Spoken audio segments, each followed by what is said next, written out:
Welcome to The Explainer, where we break down really complex topics. And today, we're diving into a fascinating and honestly a pretty frightening parallel between human biology and global conflict. So let's just jump right in with a pretty startling biological fact.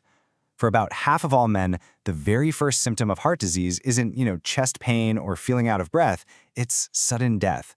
Your body is just so incredibly good at adapting that it can hide a catastrophic blockage right up until the very moment it fails. And that, of course, brings us to the big question. Could a geopolitical situation that seems stable, tense for sure, but stable, be hiding a truly fatal condition? Could it be just moments away from a full-blown catastrophe, even while everything on the surface looks kind of manageable? To really get a handle on this, we first have to look at the visible symptoms, the geopolitical chest pains, if you will. And we're going to focus on the recent friction between the United States and Iran. Things escalated with really alarming speed. And as you can see here, these weren't just isolated incidents spread out over weeks. This was rapid fire. First, a U.S. carrier shoots down an Iranian drone. Then, literally just a short time later, you've got Iranian gunboats chasing a commercial vessel. And then in the background, Iran starts making these last-minute, kind of erratic demands, almost like they're trying to derail the negotiations.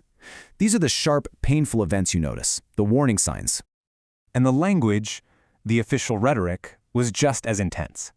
The White House was putting out statements that were, let's be honest, a very clear reminder of the military power they had on deck, basically framing diplomacy as just one of many options on the table. The whole situation got so heated that the U.S. virtual embassy in Iran put out this incredibly blunt warning to American citizens: get out, leave the country, right now.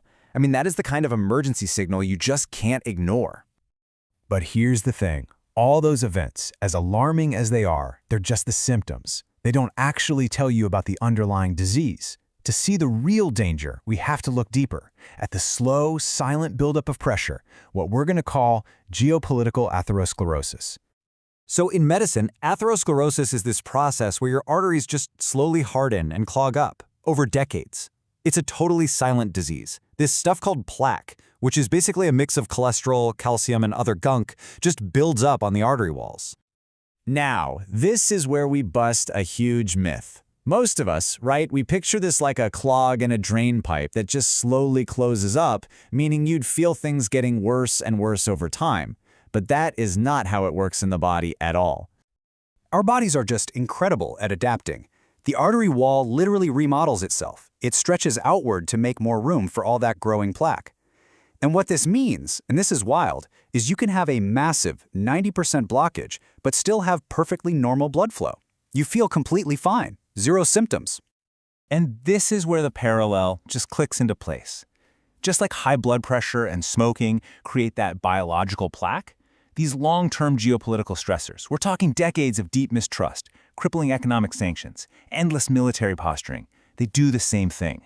They build up silently between nations. The system adapts, it remodels itself, but the hidden danger just keeps growing.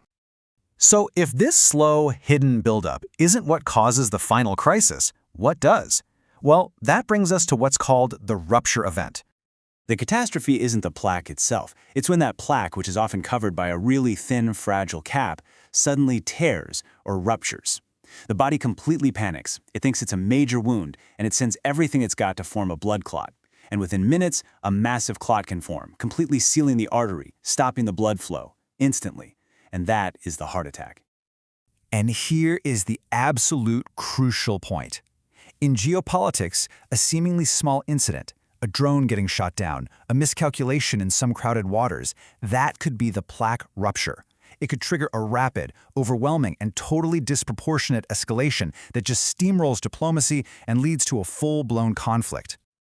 So all of this raises a really vital question, right? If the danger is hidden, how do analysts scan the global situation? How do they look for that unstable plaque before it ruptures?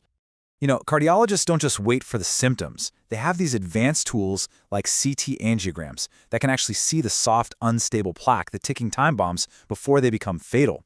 They're looking for the underlying disease, not just the outward signs.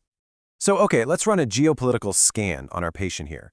What this table shows isn't just a list of disagreements. It shows the areas of unstable pressure. So from the U.S. side, Iran's collapsing economy and all the internal protests. That's leverage.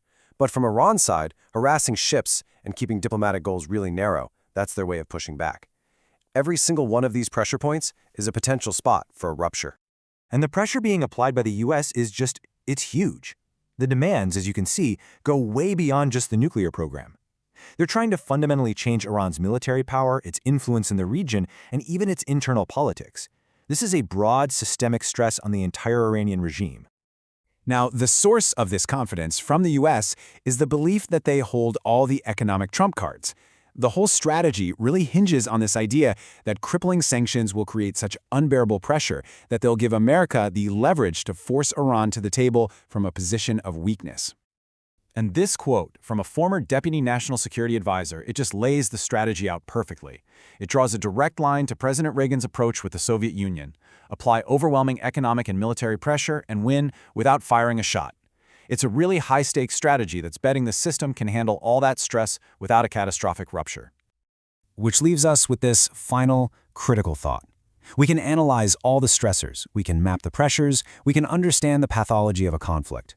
But in a world where the most dangerous threats are the ones we can't even see, how do we reliably spot that ticking time bomb? And maybe more importantly, how do we defuse it before that final, fatal rupture?